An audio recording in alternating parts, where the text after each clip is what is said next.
Hi, first grade. I am back to read you another story for this week. And this week we've been focusing on fairy tales. Now, the story that I'm going to read to you today is a little bit different. It's more based on the original nursery rhymes by Mother Goose. And the title of the book is a play on Mother Goose. And instead of Mother Goose, it's Mother Bruce. And if you know anything about Mother Goose, there are very famous nursery rhymes such as Humpty Dumpty and Jack and Jill and Little Miss Muffet. Those are just a few of the famous nursery rhymes by Mother Goose. So the title of this book is a little bit of a twist, just like some of the other books that we have read this week. And I'm going to get started. I want you to first pay attention to the beginning of the cover of the book and take a look at the illustration and just maybe make a prediction about what you think this book might be about, just based on the title of the book, Mother, not Goose, but it's crossed out and it says Bruce. Goose and Bruce, do they rhyme? Yes, they do. And take a look at the cover of the book and see what you think this book might be about. If you could make a prediction, what do you think it might be about? Okay, now hold that prediction somewhere in your brain and we'll come back to it at the end of the story and you can see if you were surprised and maybe what you thought was going to happen didn't happen, or maybe you predicted that what was going to happen, maybe that actually happened. We'll have to see. Here we go. Mother Bruce. Written and illustrated by Ryan T. Higgins.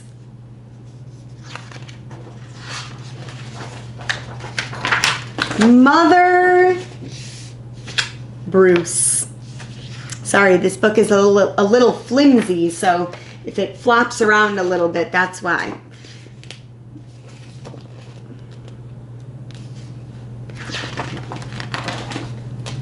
Mother Bruce by Ryan T. Higgins.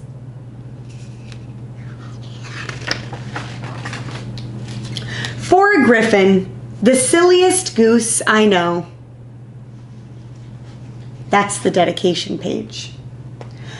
Bruce was a bear who lived all by himself.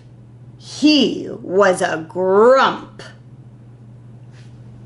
And we can see from his facial expressions that he looks kind of grumpy, right?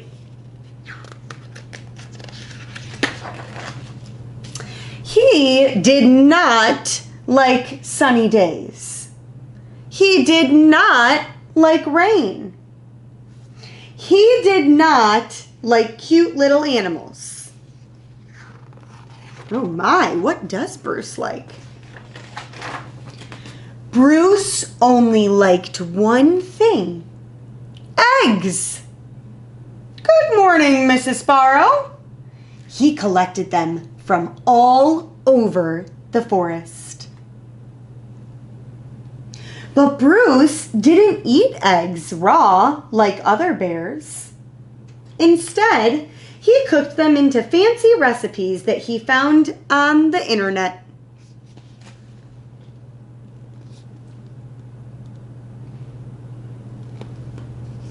So right away on the first few pages, we can see here that this book is probably a fiction book. It's a fiction story because there are things happening here that are make-believe.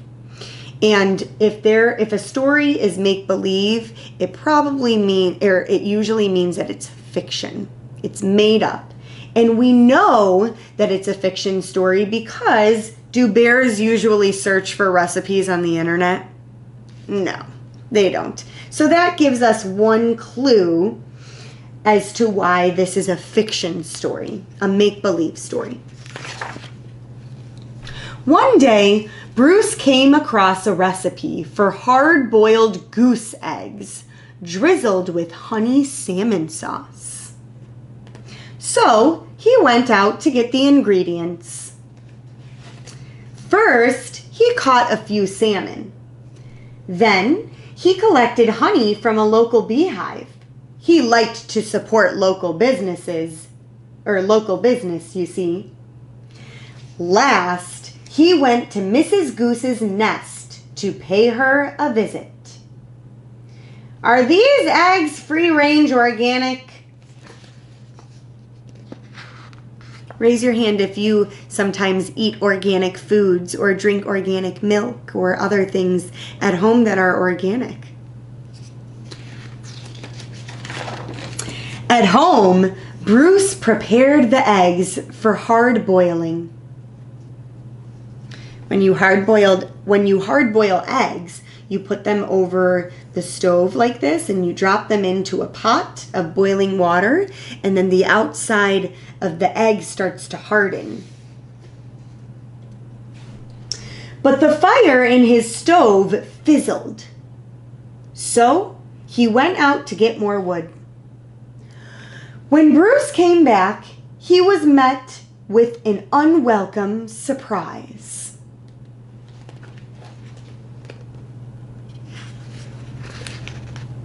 Uh-oh. Mama! Mama! Mama! Bruce became the victim of mistaken identity. The little geese here think that Bruce is his mom. Bruce wanted hard-boiled eggs, not goslings. He supposed he could settle for buttered goslings on toast, but for some reason he lost his appetite. That means he's not hungry anymore. Bruce scooped up the little geese and stomped back to their nest. I will have to ask Mrs. Goose about her return policy. Only to find Mrs. Goose had flown south early. Be back in April. Mother Goose. So this is Mother Goose's nest. And a lot of times in the winter, geese or other birds will fly south. They'll fly towards the equator, which is further south, and then they'll stay there until it gets warmer. Bruce left the goslings there anyway and went back home.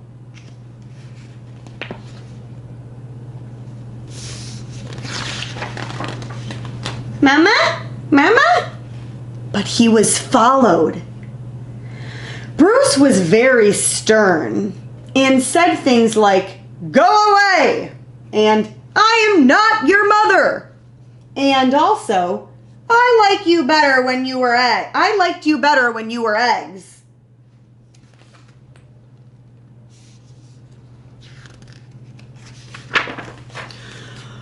Bruce could take it no longer and became extra grumpy with them.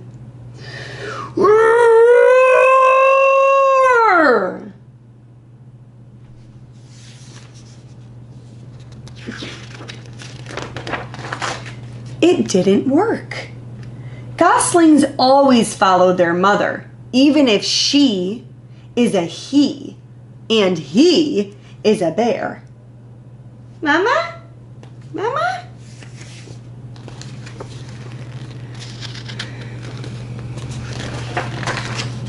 Bruce was stuck with them. He tried to make the best of it.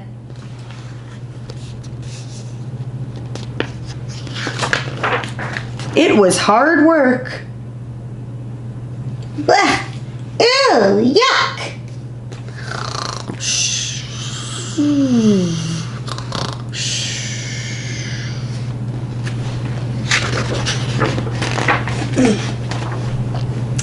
As the seasons passed, Bruce watched the pesky goslings grow older. Annoying baby geese, stubborn teenage geese, boring adult geese.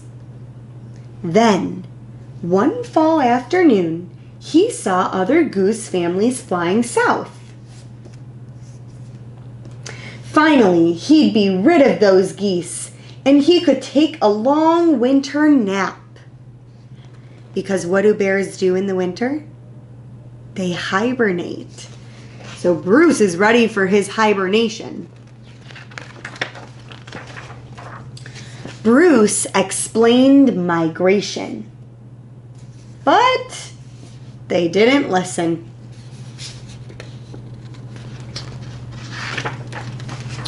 Bruce needed the geese to leave, so he got creative.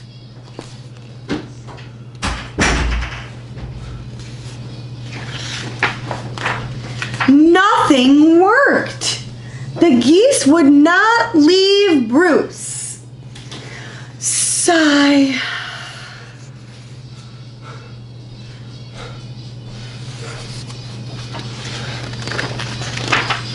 So Bruce decided to pack some bags and take his geese into town. They boarded a bus.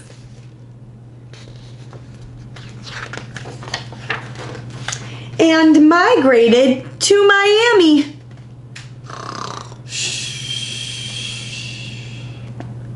Miami is a city in Florida, and Florida is south. It's closer to the equator, which is why a lot of times it's warmer.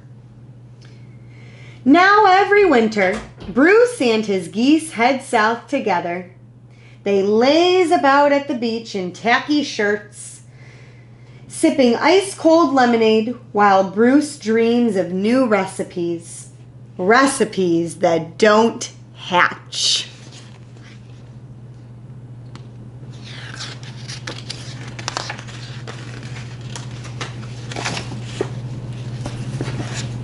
Mama?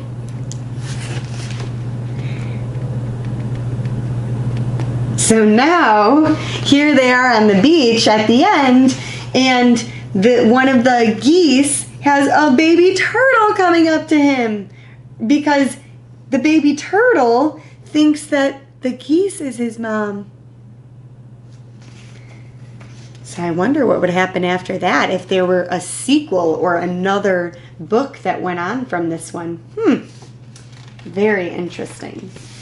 All right, that is the end of Mother Bruce, who ended up being a mother to the baby goslings. Now, I want you to ask yourself, was your prediction correct? If it was, give a thumbs up. If your prediction was not correct and you were surprised by what happened and it was something different from what you predicted, then you were surprised. And that's okay too, because not everything that we think is going to happen in a story actually happens. Sometimes our predictions hold true. Sometimes they're not true and something else happens. So I hope you enjoyed the story. I also hope you enjoyed the fairy tale theme for the week. This is our last story for the week, Mother Bruce. If you'd like, you can let me know which fairy tale story that I read this week was your favorite, and you can send me a quick little video telling me why it was your favorite. I'd love to hear from you. I miss you guys, and I hope that you have a good rest of your day and week. Bye.